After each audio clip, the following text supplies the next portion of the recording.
Hey guys, this is Jonathan McCormack. I'm an attachment specialist in New York. You can find me at attachmenthealinghelp.com.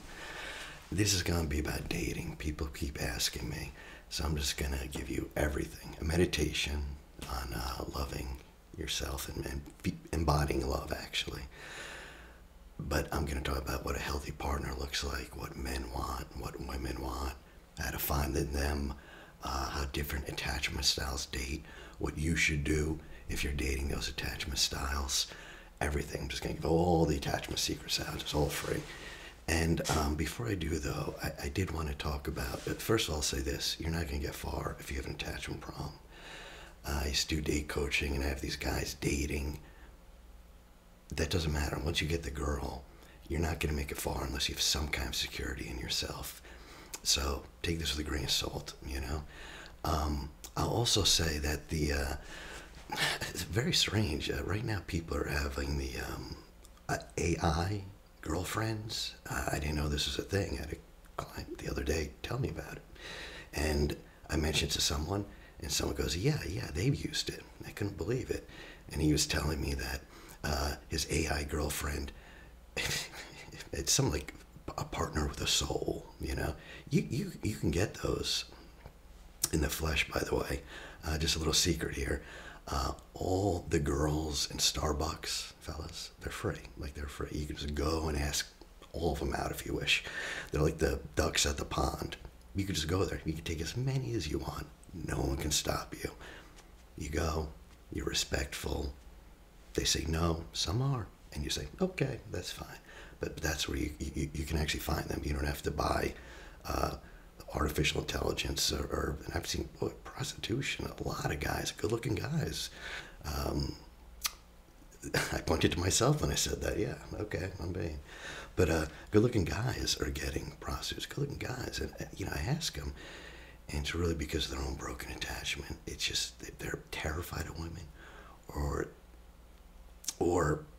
they just don't know what to do. You know, there's not socialized in it.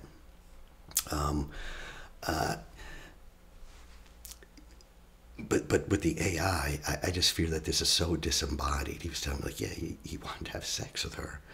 And she said, no, the AI robot. And they bargained, which does not sound healthy. And I know a lot of attachment people are all about the AI. Like, yes, get yourself in line. I just think this is a horrible idea. I think this is very disembodied. 80% of, you know, communication is below consciousness. We are embodied beings. Body.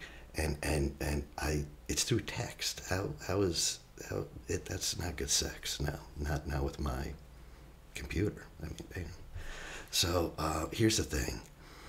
If you want to date, boomers invented dating, and it has been a disaster. The idea is this: you meet a stranger, and then you lie to them for about 8 months, and they lie to you for about 8 months. And then you're like hooked to each other, and who knows, maybe you get married, maybe you don't. But if you do get married, you get divorced, you know. This is a terrible idea. What you want, you don't want to look, period. You want to have healthy networks, because that's what we used to do. Think about it. You'd go to the church and or whatever town, whatever place, and everyone knew you. You know people. So if I was looking for a girl, I'd just kind of say, I'd put it out there. And churches, by the way, are great. You go to a temple, monastery, anything like that, because you can go and you can say, you know, just say, yeah, you're looking for someone. And then that guy, that old lady has a niece, and this person's best friend knows someone, and they know you. Already you have an interest if that's your temple, and you already have an interest. But also, because most marriages that do last, if you look at statistically, they meet from friends, from their network. They don't meet online or randomly, you know. It happens, but mostly no. So that's really, I mean, listen, if you're a woman and you're looking for a man, boy, you put out the word to all the aunts and grandmas, everyone at work, and people connected to them, to you, yeah, they might know someone. They know both of you. So automatically, by the way, when you show up on that date, both of you kind of have to be on your best behavior. You really can't lie about much because these people know both of you. So automatically this is a good vetting. And you don't want to go on online dating. This isn't true for dating, but for online dating, you've seen the statistics, 90% of the women competing for the top 10% of men. I mean, it's insane. So, you get this, these men, this kind of cycle of women for endless sex, while the remaining 90% of men are just desperate for approval. Those guys get clingy real fast. If you're a lady, I would not use online dating. If you're a guy, your competition is so steep, You don't got one. You don't got a network. You need to build one, I mean, you need to build one. And you can do that by going with your interests. Find where your interests are. If you're into science fiction, go to your local library in their science fiction club. If you have any interest in spirituality, hit up that Buddhist monastery now. Make yourself resident there. And talk to these people, whatever your interest is, And the healthier network, the better person you're going to find, because that person's going to be pressured to be honest, And this whole network will be looking for a potential spouse. I have my own little organizations, and I've had people say later they're looking for someone. Yeah, it's in the back of my mind. And if I think of someone, of course, So you should go to those places. Ask yourself, when your spouse, your future spouse, is not with you, where would you like them to be? Where would you like them to be hanging out? Probably not the bar, right? Forget about the bar. You're not going to the bar. Where would you want? And then, whatever that place is, go there. Spend time there. You have to go there to network there, connect to people there. These people will share your values, whatever they are. I mean, if you're into some political cause, anything, you can, that's where you want to be. Okay, and by the way, ladies, he's gonna show up more respectfully. So is she. She's not gonna have this huge attitude, because if you're in a little networking community, everyone's gonna hear about it. So you're kind of on your best behavior too. So everyone will think this is crazy, but the first date should be mostly fun, just fun, like 45 minutes of fun, right? In my mind, most first dates, 20 minutes, Starbucks, make it easy. I'm not going to go into the whole thing. I mean, you can look that up if you want. Set up dates, very easy. Text, not too much, not a lot of back and forth. Set a date, Starbucks, 20 minutes, something like that. Do not take her out to dinner. Do not take her out to some big fancy place. You don't know if you like her yet. Nice and easy, no pressure. Okay. If you're doing this in networks, that's great, because then you can go somewhere that both of you enjoy. So already the date's more or less set up. But so on the first date, or at least the second, you're not going to hide your true self. That doesn't mean keep the crazy in. That part of your true self. What I mean is the part that you want in your values. In other words, even the second date, I know people say, ladies, do not see this. But I'm telling you, do it. I want to get married and have 5 kids. If that's how you feel, guys, and I know a lot of guys say, you say that. You say that. Okay? You say, I'm just letting you know, I want to live next to my parents. They're everything to me. I mean, this is just where I'm going to live. I'm going to open my own business. This is my plan. My plan is to open this business, do X, Y, and Z. You talk about your expectations. I'm talking on the second date. Yeah. And people think that's crazy. People are like, what? Reveal your values? Listen, yeah, I have sex on the 3rd date, but no, I do not reveal my true needs until, the 5th year. Yeah, because that's just too intimate. Sex, yes, and, perhaps some orgies, and a little, yes, sometimes. But no, not letting them know my true self. Okay, here's what's going to happen if you do that. First of all, you need to know your needs and what you want. Figure that out. If the other person's unhealthy, they will run. Good. And if that guy is healthy, that girl is healthy, they'll run to you because they're dying for that secure attachment, you know? Here's another benefit. You've had this serious talk. This is what I want. The other person says what they want. Well, now you can actually watch and see if that's true. You know, you say you want this, but then you see them acting this way. Instead of knowing them for like a whole year, you're already involved, and you don't even know what they really want, so you're not sure what you should be looking for. No, right away you know. You know right away, okay? You need to share some goals, you know?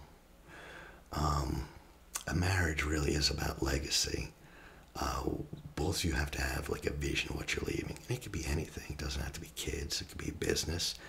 It could be, you know, we're the people who really like X, Y, and Z charity. This is the cause we stand for together, both of us. But some type of legacy. Because the truth is, you're not going to stay together from feelings. Like, that will not happen. But you're a team, you know? I mean, you're a team. You're united towards some goal. And when things get rocky, that's a form that's going to hold you.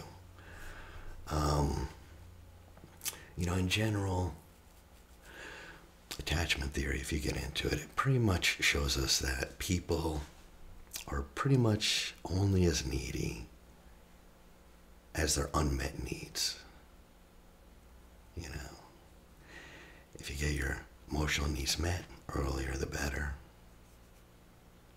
You can start turning your attention towards others in a selfless way, in a mature way.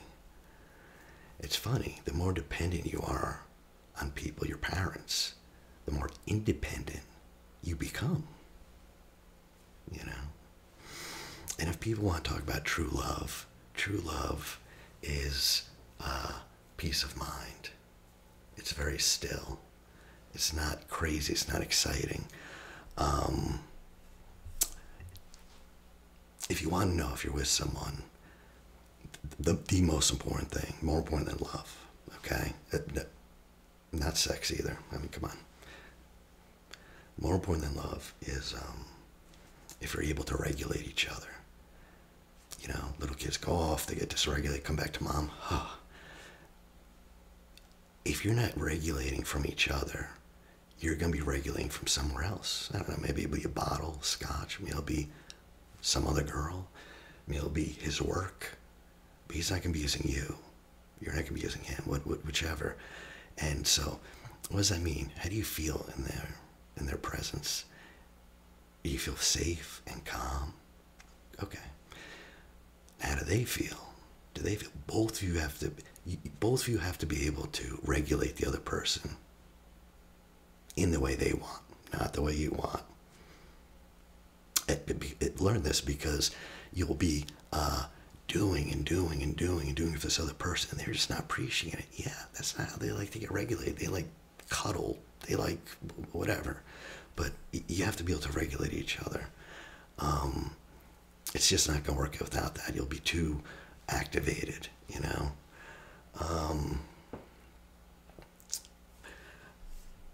And by the way, when I say like fix yourself first, fix your inner child first, that's really hard science. Van Epps relational attachment model, RIM, developed to check out what healthy, long-lasting relationships are. I forget who wrote it. There's a book, How to Avoid Falling in Love with Jerks, which is actually like a pop version of it, but it's pretty good actually. But the truth is, any emotional issues you have will disrupt not just the relationship, but who you're going to choose, you know. And this kind of unhealthy need, you're going to try and use the other person to deal with that feeling, that loss of perhaps never been shown the love you needed or the love you deserved. And that other person will break because they can't give it to you. You know, the truth is, but we can be secure. We can. And we can be free from anxiety and free from fear. Only when that security comes from within. As long as your security comes from that other person, you're going to be a wreck one way or the other, you know. So what do they look like? What do they look like? All right, well, in general, these people are affectionate. They're physically engaging. They're comfortable with touch. They're emotionally engaging, and they're unafraid to be themselves. They are who they are, with their weaknesses and flaws, you know. They're not afraid of being engulfed by you. They're not afraid of being abandoned by you, you know. They're fine with you, but they're okay alone. So, like the basic characteristics are, you have security, the feeling that we protect each other. We got each other's back. We're for each other.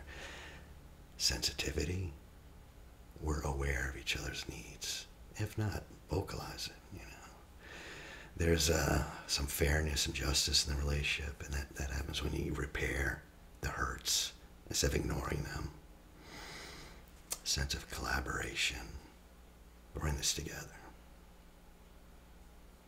And kind of mutuality, you know. The things that are good for me are good for us. So that's in general. You're looking for those things. John Gray, and they got Mars, women are from Mars, men are for whatever the hell that is. Which is it's a decent book. He's actually pretty good. He is good. John Gray, and he talks about this. He talks about like most of your security is not going to come from your partner. You know what the ideal balance is? Just think about it. Like, what do you think? How much security should you get from your partner, in your opinion? I hear like the anxious people are going to have a wild number, wildly different from the dismissives. John Gray, and I think he's about right, says the ideal balance is 90 and 10. 90% of your security will be how you love yourselves and how you nurture relationships outside of the marriage, your life outside, your own interests, your own personal growth, your own friendships. That's 90%. 10% is going to be a need to be fulfilled by your partner. Yeah. Other things are going to, so what are these other things? Family, mother, father, uncles, friends, your work, your career, your passions, your hobbies. Do you have those things? And of course, your health, your mental, physical, and spiritual health too. Spiritual's huge, You're going to need those things to make it. So what do? Well, you can make friends. Fellows, you can actually do this. You, as I say, look for things that you like. Go to the meetup.com or go to the library, and wherever they're doing that, you go. If it's whittling wood, it doesn't matter. And I don't know if women realize this. Women bond mostly from oxytocin, the cuddle drug, Good Lord, if they synthesize that, they'll put heroin out of business, Actually, I believe they did synthesize it. It's like $7,000 a shot. I was like, that's a little pricey, I don't know. But men bond through vasopressin. That doesn't mean they get no oxytocin. That's still important, okay? We're going to remember that. Men are huge into vasopressin. Huge. Men feel, and this is what a lot of people don't understand, there's so many men that look miserable. What do you have to be miserable about? You got your job, you got that, you're healthy, Men without strong vasopressin bonds feel naked. They feel raw. Because when you don't have vasopressin, your brain is saying, who would help me if there's an emergency? There's going to be one. For tens of thousands of years, there's an emergency every other week. But regardless of your life, there's going to be one. And if you don't have strong male bonds, your brain is constantly telling you you're in danger. And you feel like crap. And you feel weak as hell because you are. A single person is weak. You need to be in a community, a tribe. So oxytocin is about feeling good and connection. That's what women like. Men do too. But vasopressin is about trust. It's about trust. So men, they don't talk too much. They go and they do things. If you want to bond, by the way, ladies, if you want to bond with your man, I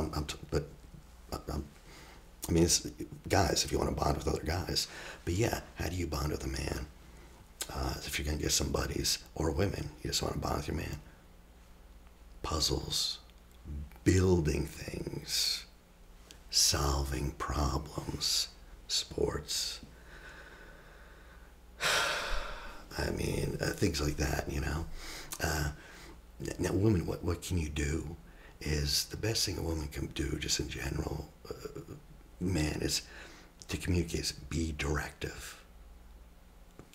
We would love it if you were directive, you know, just I need X. Holy, there was a 3-word and the sentence was finished and I know exactly what to do. Thank God, you know. Men are just like little kids, so if you you give good feedback on their solutions, you know, oh, we should, why don't we go to this restaurant? Oh, great idea, you know. You don't got to go that far, but you know, just like, that's a good idea. And the solution, because he's making these solutions, he's like looking at you like, did I do good? Yeah, you know.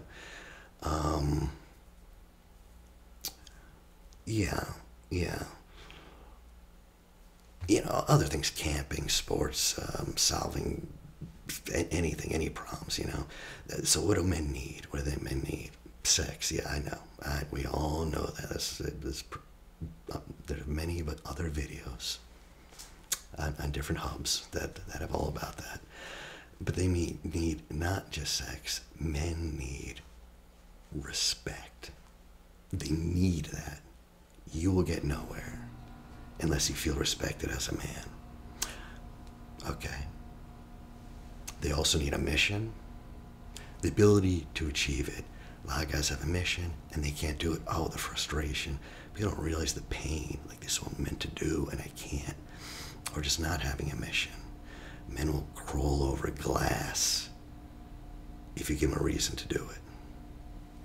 You know, the guys in the army. And men want to feel powerful to achieve. They want to see progress. They want to feel powerful, you know. Oh, and also they need a lot of sex. Yeah, the sex is huge. Yeah, I do that a lot. So the other aspect for men, ladies, is oxytocin. That you know, most men will remember a hug that they got from years and years ago. There's a lot of attachment people out there, and occasionally they put like, you know, when was the last time you got touched by men? And you'll get hundreds of answers of guys like, yeah, last time was like 6 years ago, and I remember it. Some old lady in the store just, you know, hugged me, and I still wear that same shirt. Men never get physical compliments. In fact, there's like a cartoon, like, what if we treated a man like we do women? And you know, I had old men at different things, and women were saying, hey, try to smile, you look good. And that was supposed to be funny, and all the guys were like, yeah, like this would cut suicides by 50%. If men got affection, we don't get affection. No one, not from our friends either, by the way. Men do not affect towards either, no. So what can you do? Like rubbing your man's hair, rubbing his arms and muscles, cuddling. Men like cuddling, believe me, they like cuddling. You know, you could turn to a you know, competition if your guy's like really into that, you know, who can cuddle the hardest, you know. But so bonding to your man is going to be physical affection and vasopressin bonding, you know. So plenty of hugs and kisses, you know, but also doing something with them and accomplishing something. The female sex drive is really built on connectedness. It's built on talking, respect, and security. Do you value her? Is she valuable? Is she of value? They want to do something useful. Useful, she feels connected, she can talk, boom, she'll be ready to go. That's what she wants. Men bond with women by feeling successful. That's kind of the secret behind a man's love and affection, ladies. He wants to win you over. He has a goal, like a hunter. This is my goal. It's not on a path and we're just going to enjoy the journey. No, fuck the journey. Goal. That's it, or whatever it is. The goal is to get the girl. And by getting the girl, that doesn't mean just getting it. That means seeing you happy and seeing you smile. I know men who literally live to see their girls smile. In fact, I know men that would, I mean, if they just had a girl smile at them, it'd cut down the suicide rate. So he's worked hard, you know, and hopefully he's worked hard to secure his spot, because he has to feel like he earned his way into your life to get a sense of achievement. This isn't about morality. I really couldn't care less, but that's how it grows into affection. In other words, don't give anything away for free. I mean, this is just how it works, you know? He has to feel like he worked for this. He has to feel that this is an achievement. Don't give it up on the first day, second day, third day. Stretch it out. I think that's just how, if you look at how people got married, which marriages lasted the longest, on and on. This is one of the biggest mistakes women make in online dating. I'm not blaming you, but it's just everything's easy and immediate, and men don't really have to work that hard for it. It's low-hanging fruit, so it's not going to be of much value to them. That's just not how they won't feel it. So, you know, and don't blame a guy for trying. You know, hey, you send me some sexy photos, but don't do that. Don't send the sexy photos. Believe me, he ain't going nowhere, you know. And if he does go somewhere for that, it's like, because he didn't get sexy photos, really, that wasn't going to work out, you know. If you want a hot fling, lonely night, do your thing, you know. But I'm talking about relationships. Don't think that like everyone does that, so I have to show my interest in him. Like I'm just telling you, it works against you. If that worked, I'd be like, okay, do that. I'm not, but I'm telling you, hold off. And if you have anxious attachment, every book you read will be like, go slow. That should be like the first 8 chapters. Go slow. Anxious people will not do it, you know. So he has to feel like he actually had a goal, getting girl, and that he worked to it, and he gets a sense of achievement. That's how he deepens that connection. And by the way, this goes not just if you're dating, even if you're married now. So when your man puts in some effort providing fulfillment for you, that means he wants to spend more time with you, you know. But your affection, your happiness, they're important to him. They are important to him, but you have to let him earn it. You have to let him earn it. And that way he feels successful. And then he bonds with you. That's what we're trying to do, get bonded. And once he feels he's connected to you, he's going to pull away. And that's going to happen. And you just let him, not even if he's not avoiding, you know. You just let him detach. There's a whole bunch of studies by this. I don't give him too much credit, but, you know, a man is going after the girl. Testosterone's huge. After he's got her, testosterone drops. Interesting. It comes back, though, because he comes back. And when he comes back, this is like another bonding. So he might, you know, once he feels really connected, drift a little bit. Just let them do that. Allow him to win you over. You know, I guess a fishing metaphor isn't that great for the ladies, but I usually do date coaching with men. But not always actually. But you know, when you go to fish, you pull the line, and the fish sees something moving away. Oh, it's moving away, and it goes towards it.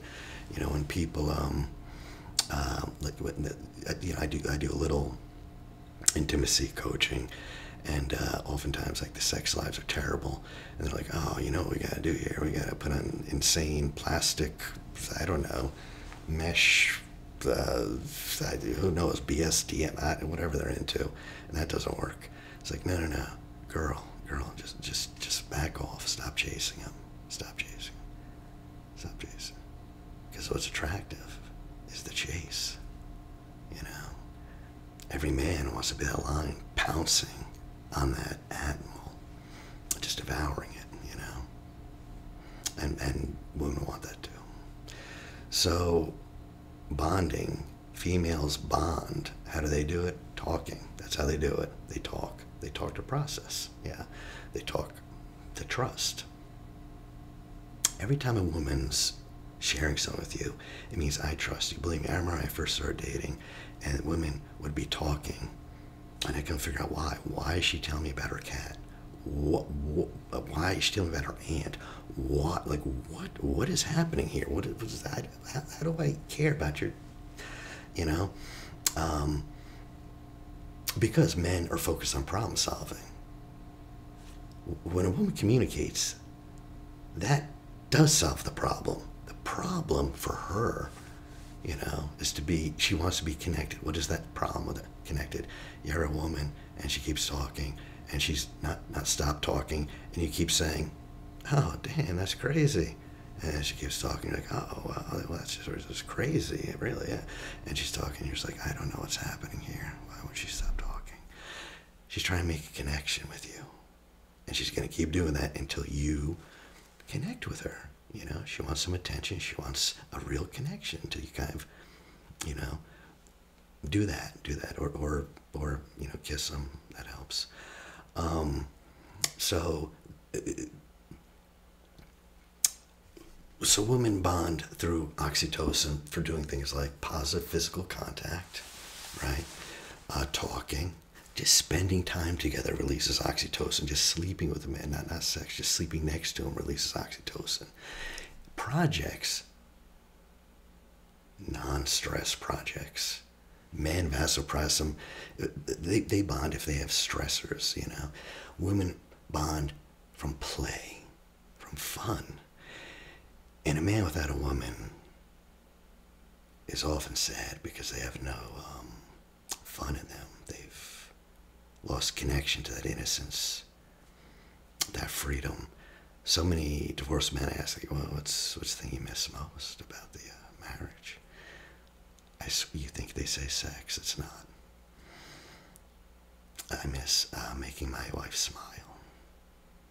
You know, I used to have all these corny jokes. That's what got you up in the day, and it was. They woke up, they went to bed, just to make her smile, and then when she left, they realized the job's not enough. That's not what was doing it. You know, it was just a smile. So if you're a man looking to bond with a woman, communicate. Use more communicate. I know you're thinking like, no, I'm not gonna. It'll get you more sex. Okay, now you're on board. So, but there's a way to do it. Women don't want you to whine. They don't want you to come to them with every little problem. But the way you can do it, and you share, let them in on things, is you can say, you know, just share that, like, I'm planning on doing X, and I think that I should tell him X, Y, and Z. What do you think? So you've taken responsibility. She's not going to make the decision. She's not responsible for it. You've already told her that. You pretty much got this. You know, you're not completely lost. Like, oh my God, what am I going to do? You're like, okay, maybe this, maybe that. You're not going to freak out. You're not going to break down in tears. But you've shown her that you trust her enough to want her input on these decisions. So what do women need in relationships? The number one thing is to be useful to the people they love. Once you have that relationship, then what? To be useful. They want to feel like they're useful. What does that include? Being valued, being honored, and being cherished. That's what that is. But why is it useful to be valued? Because women, you know, I really don't care about like politically correct. I'm just going to tell you how it is. Women who grow older lose youth and beauty. Yeah, I know. Charlize Theron, it doesn't. I get it. She's probably, I have no idea, soaking in infant blood. Who knows what devil did? Yeah, who knows? Or she just has good genetics. In fact, that's probably it. More likely, in fact. But it's true. Trust me. Like, if you go look at the prostitutes, not a whole lot in their 60s. For some reason, the men are looking at the ones in their 20s. Yeah, I don't blame me. I didn't make the planet. I'm just trying to pay down some bills here. So they need to know, to feel secure, that their value increases, even though physically they're losing the bloom and blush of youth. Yeah. What would increase her value? What would make her more valuable to a man? Well, being useful. Being useful. Being there.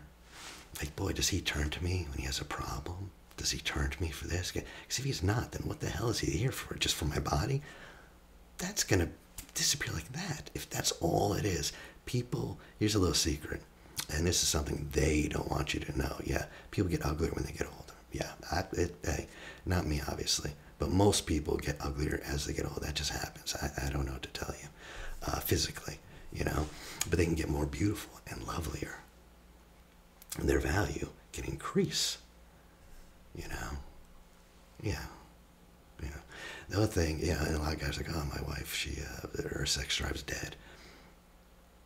It's hard to get your wife to like you if you're not a good father. There's a lot of guys who think being a father, and I don't blame them, they're working hard, like that they're more traditional, and they don't realize how much their children need them. Truly. I know lots like, oh, the woman takes care of the kids the first 10 years, and then the father will get involved when they hit teenager. That's not good. She needs to see you bonding with her children, your children, in genuine ways. Yeah. She needs that, If she doesn't see that, and this will help your relationship and your sex life. People ask me, and I'm like, go pay attention to your kids. They're like, kids, it's my wife. She'll see you. Pay a lot of attention to those kids. And that will, help her shut down. So here's the problem with sex. I know I mentioned earlier, and maybe people are upset where I'm like, don't have sex for a long time with a guy. That's just how it is. Just for maximal, no moral judgment, go. But if you're looking for long-term, slow, with everything, not just sex, everything, including emotional intimacy, including vomiting your whole life. So it's not just this. So the short-time female sex drive, short-term, is built on connecting via sexual approval. They want to know they're hot. And most people would rather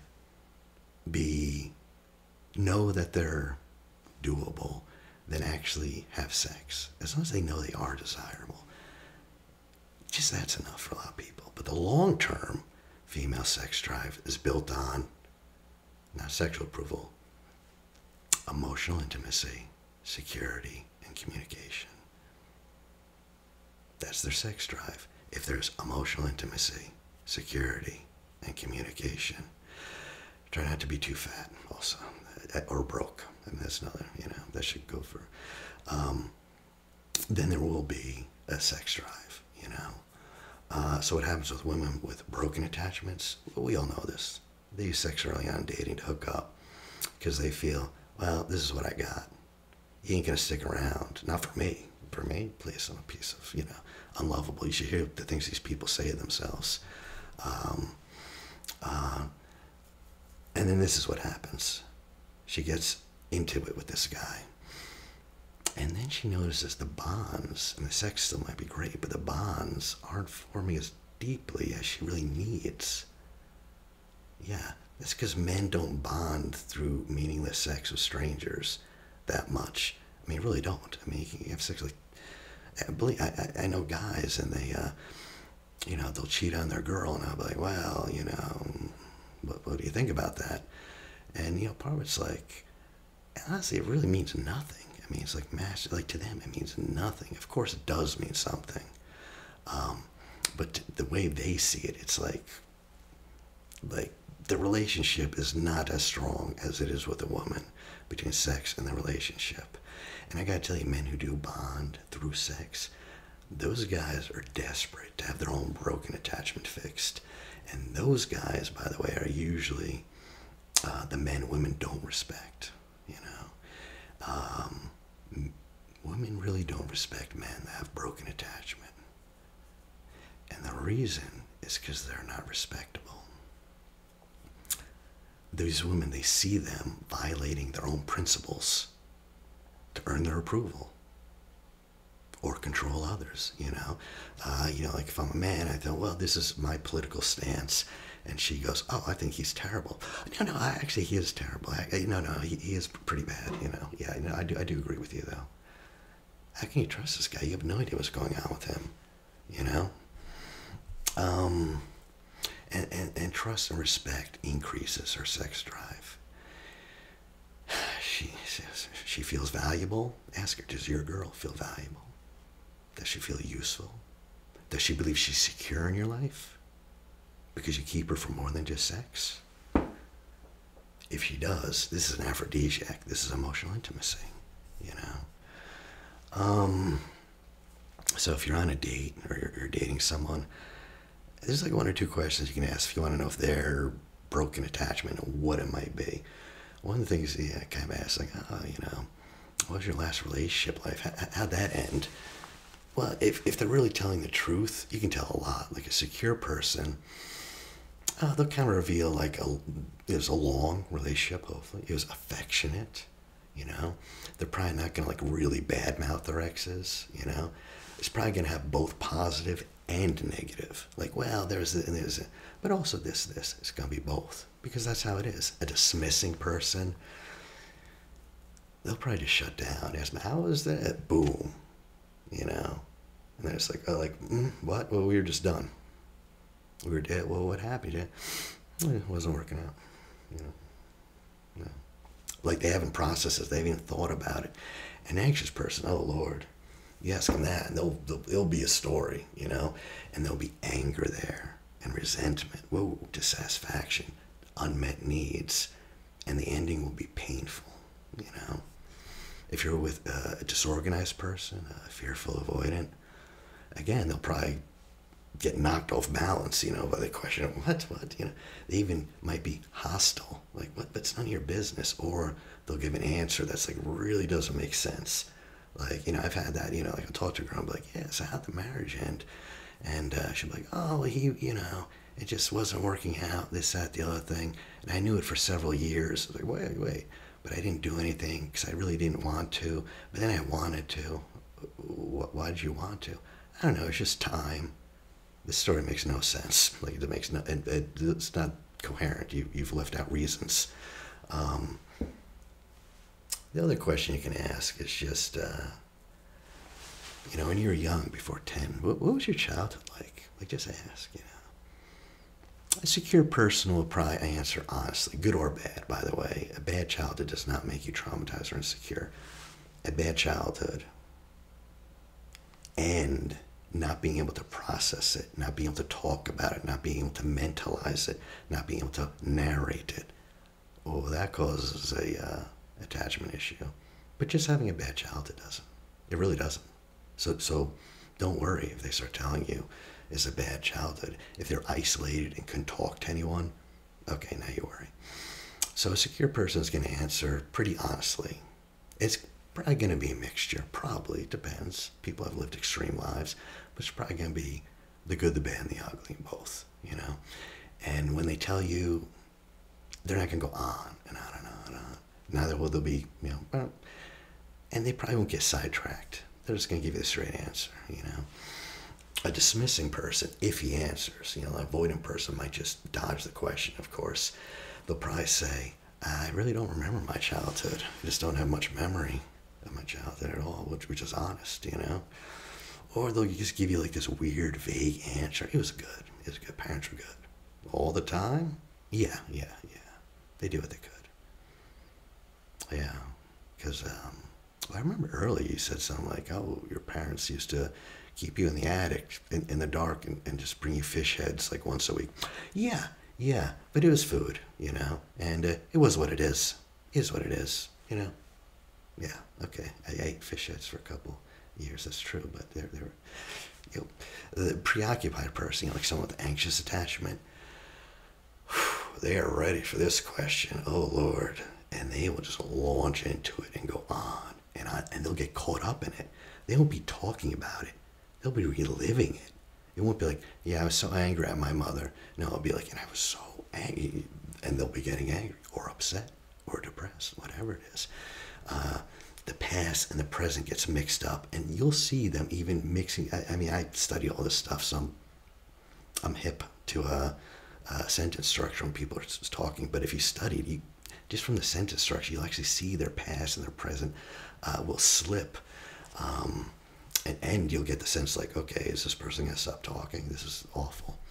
A fearful person, the fearful avoidant who has both anxious and dismissive, disorganized person. They'll probably get annoyed. They might even get angry, They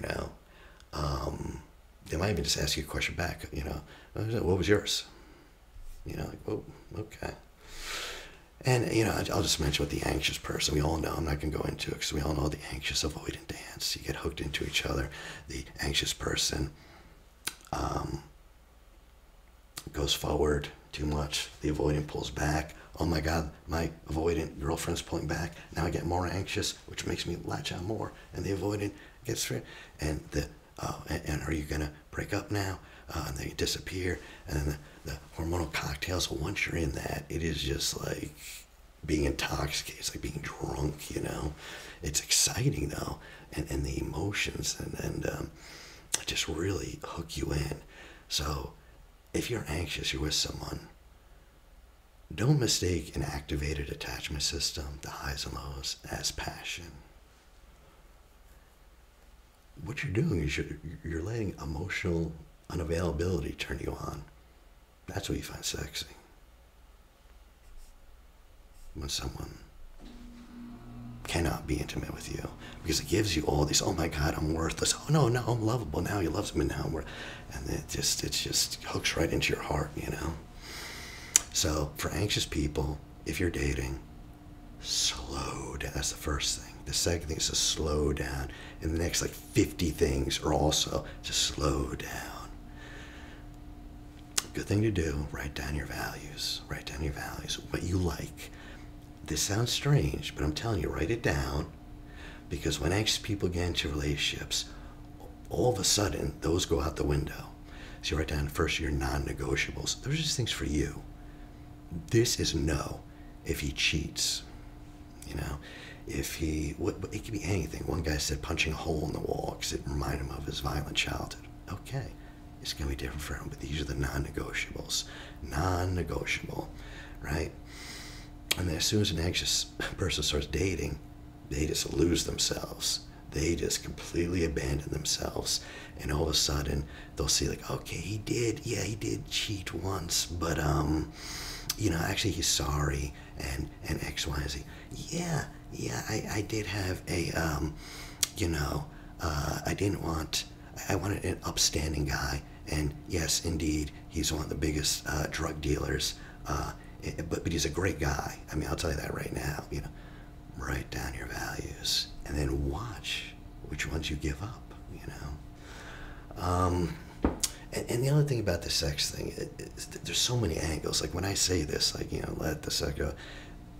I'm telling you, there's so much research, there's so much on this, and there's so many reasons. Another reason is because when men are insecure, they need validation. The easiest validation is sex. Every guy I know gets out of prison. Every guy I know gets out of rehab. They feel like an insect. They feel like a roach. But if they can get laid, Mother Nature's saying, yes, your genes are worth it. Someone has validated you. Now, healthy women just don't throw sex around like that.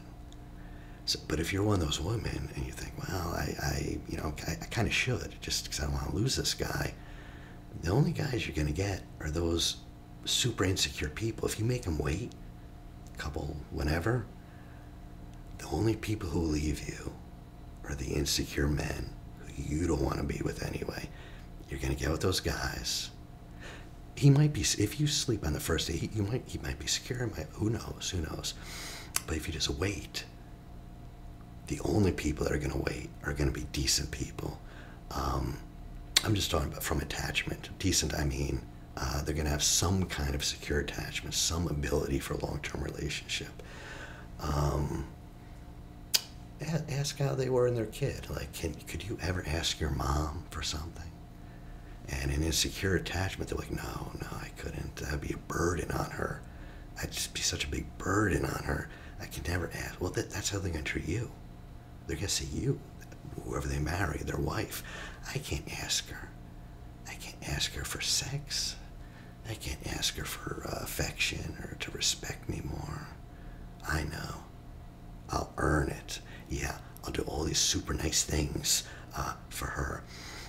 And she'll be so grateful. Yeah, that she'll just, saran wrap naked just every day. Yeah. And when you don't, because she doesn't, he gets disappointed. What the hell? I took her to dinner. And this pattern will repeat, and he will hate you. He'll just get more and more resentful. And that's not the things that turn you on, being manipulated. Nice guy syndrome, they never believe it. But they'd show up with flowers and take the girl on some expensive restaurant on their first date. And I'll say, like, no, don't do that. Why? Because you're trying to manipulate her. You're trying to buy her. That's why. She's not stupid. She'll know that. And she won't respect you. And I'm I'm not trying to buy her. I am trying to be nice. I am a nice fellow. No. Because you don't know if you like her enough to give her flowers. You only gift things to someone authentically because you value them. You don't know if you value her. You don't even know if you like her. Don't give me that. You're going to spend a couple $100 on dinner and this, that, the other thing. You're trying to buy her, And that will be that dude forever. You really want to get married to that? And those men never learn to create emotional intimacy.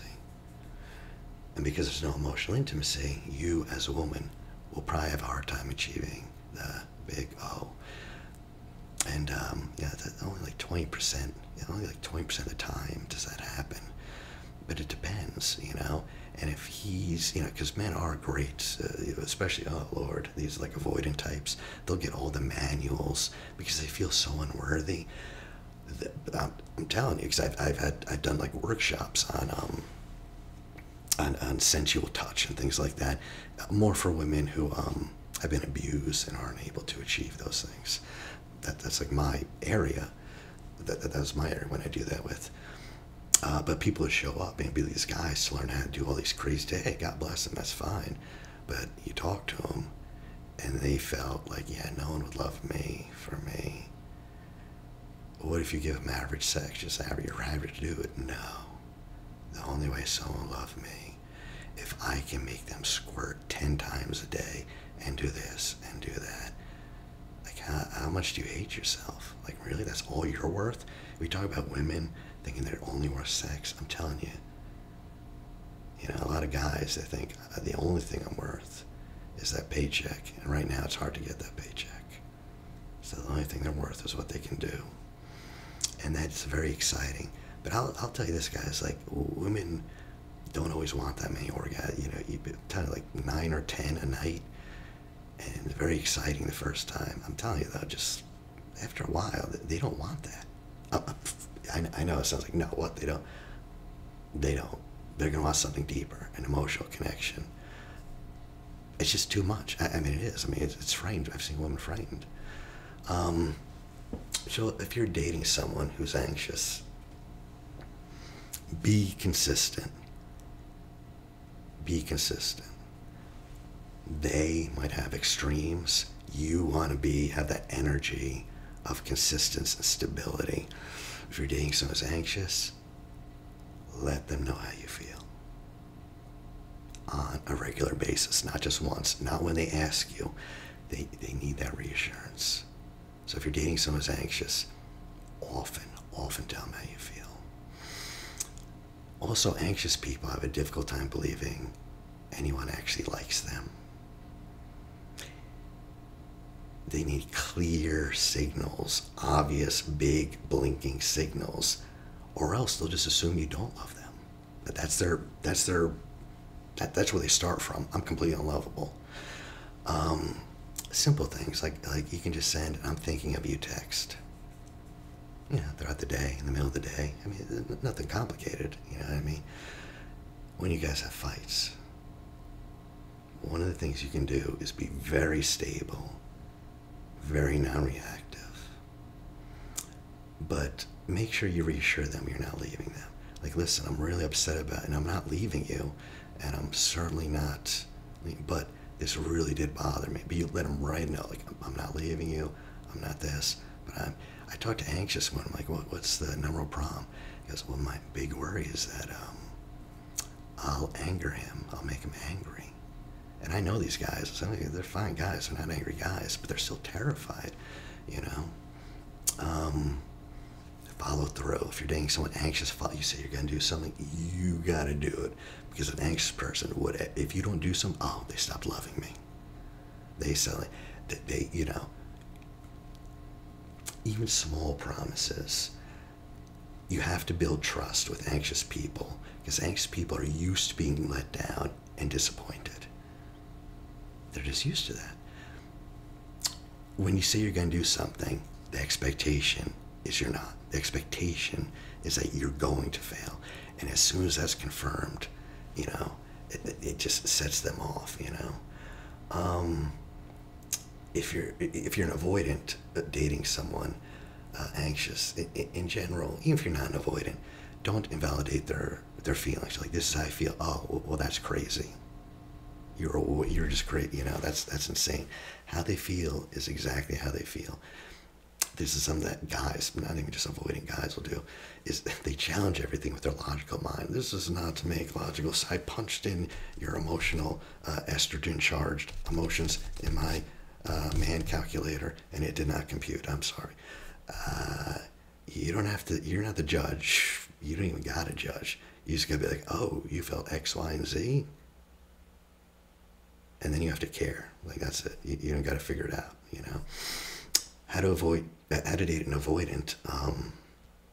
If you're dating an avoidant, anytime you guys discuss something, you have to give them a lot of space to think about it. So, you know, you want to go on vacation and you want to figure it and you want to get the tickets this weekend. That's not going to happen. You have to say, or something's wrong with the car. What should I do? He or she probably will have to think about it. You know, and if you're an avoidant, get used to saying, give me a minute, let me think about it. And that'll probably annoy you, because it's like, well, we need to do something about the car tonight if we're going to. He just doesn't work that way, or she doesn't work that way. Don't bombard them with questions. Like, avoidant people, dismissive, they deal with like one question at a time. You don't bombard them. They feel like attacked, you know. So this used to happen all the time. I'd witness, and the girl or guy who was anxious would start asking a question. He'd start answering, and then she'd ask a second question. He'd start answering it, then a fourth one, then a third one, probably a third one after the second, in fact. I'm not a mathematician here, people. The other thing you want to do is reassure them, reassure avoidance that their emotions are not a burden. People with dismissive attachment or avoidant, they feel like, I can't express my emotions because it'll be a burden. So one thing you can do is, whenever they do express emotion, you mention that. You know, sometimes girls do have to say, yeah, when you mentioned how your day at work went, I really like that. That's it. You don't even ask for more. Just, I really like that. And actually let them know that, on the contrary, listening to that actually makes you feel closer to them. And that'll help them express, you know. So I do have a secure meditation.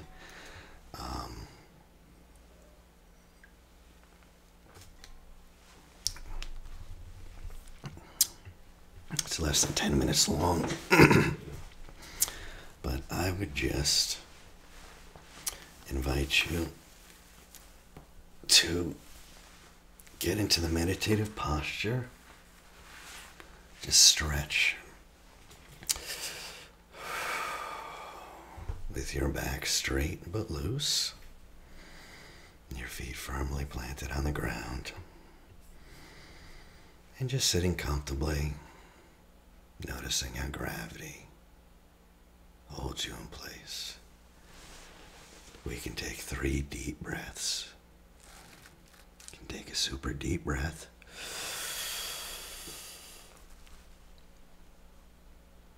Hold below the belly and slowly release. Good.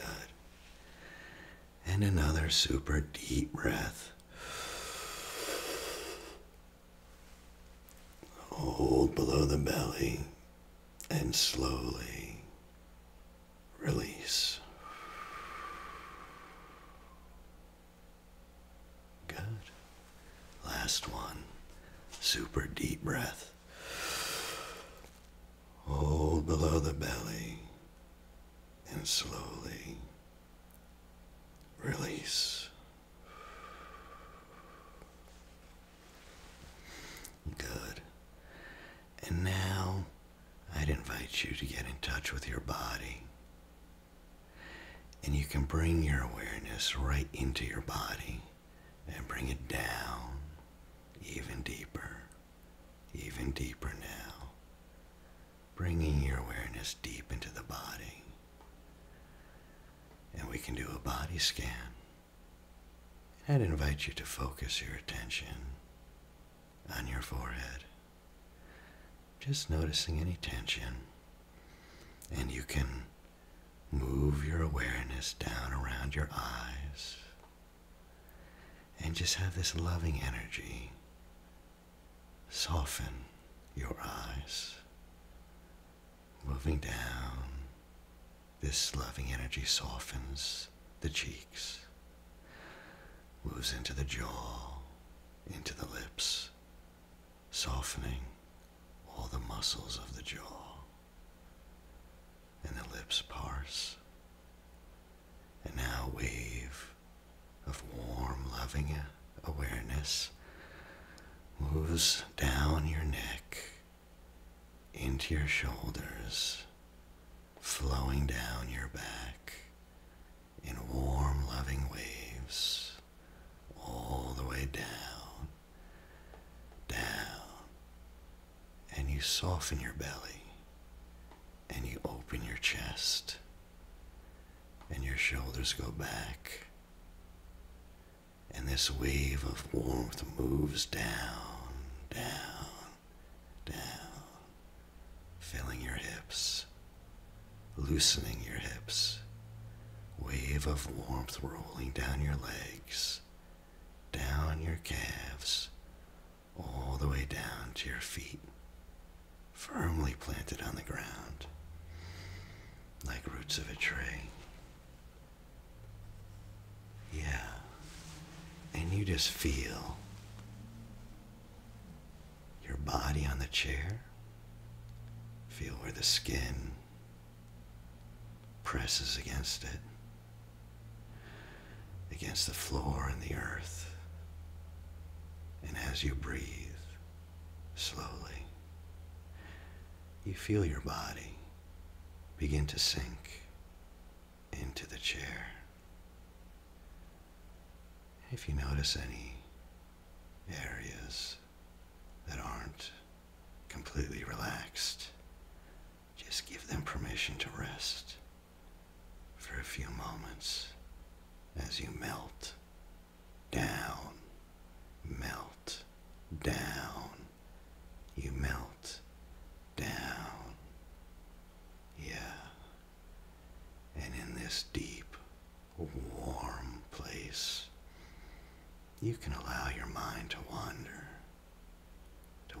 to a place where you remember a time when you felt safe, cared for, held, protected, deeply loved.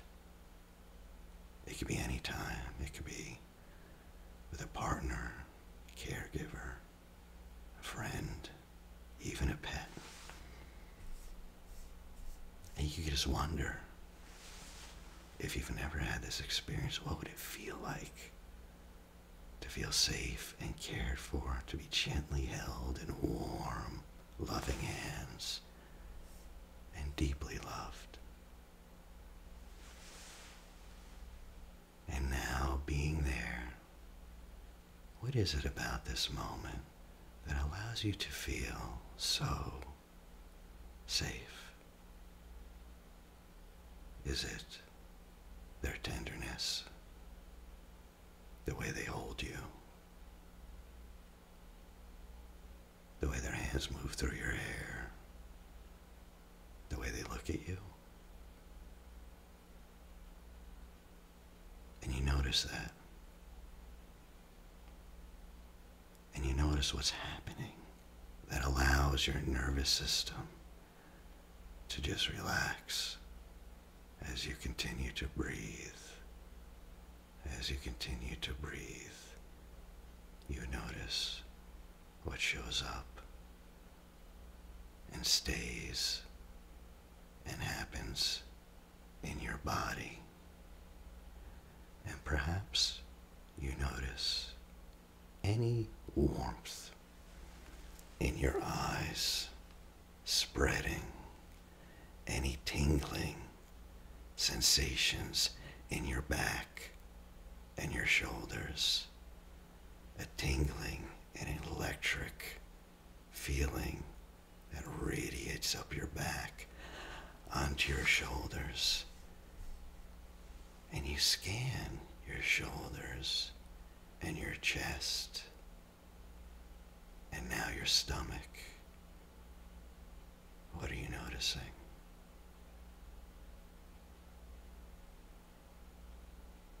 Is there a ripple, a feeling, sensations that are present now that weren't before? And you just sink into this feeling of warm safety and love, because you know you deserve to feel safe and feel loved.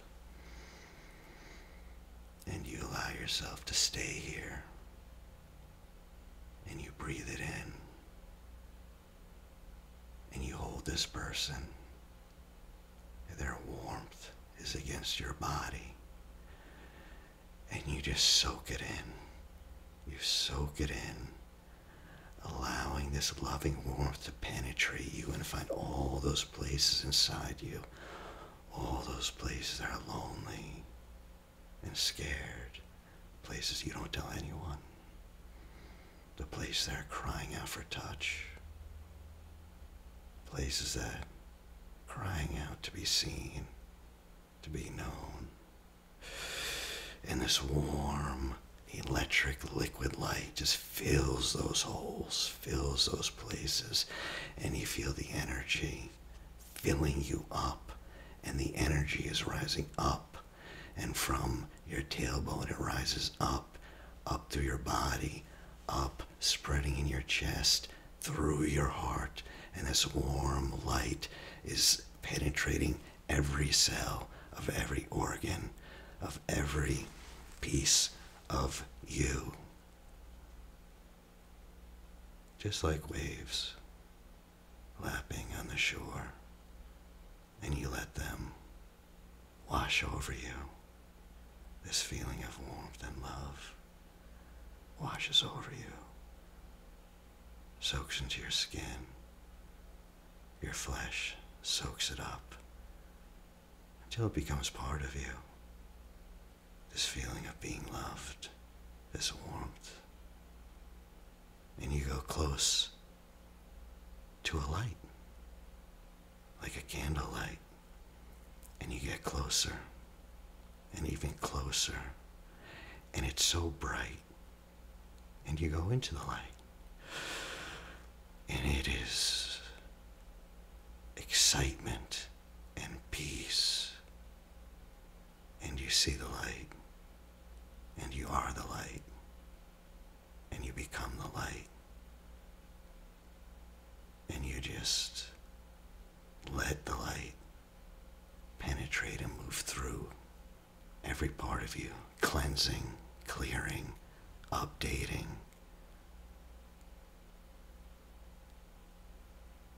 Until something new starts to shift and move in its growth, like a hose that's kinked, and now water flows through it, powerful, sprouting from the hose, covering the garden in beautiful, wet, flowing, powerful stream of water. And the grass is growing, and the flowers are growing, and the trees are growing even higher into the sky, laden with birds freely flying and wheeling overhead. And now that you've had time to soak all this in, take your time, your own sweet time. And when you're ready, come back slowly to the present moment. And now you're back in here. Good. And now just notice what it is you're feeling. Well, I appreciate you guys listening. And if you have any questions or any suggestions, just ask. Jonathan McCormack out.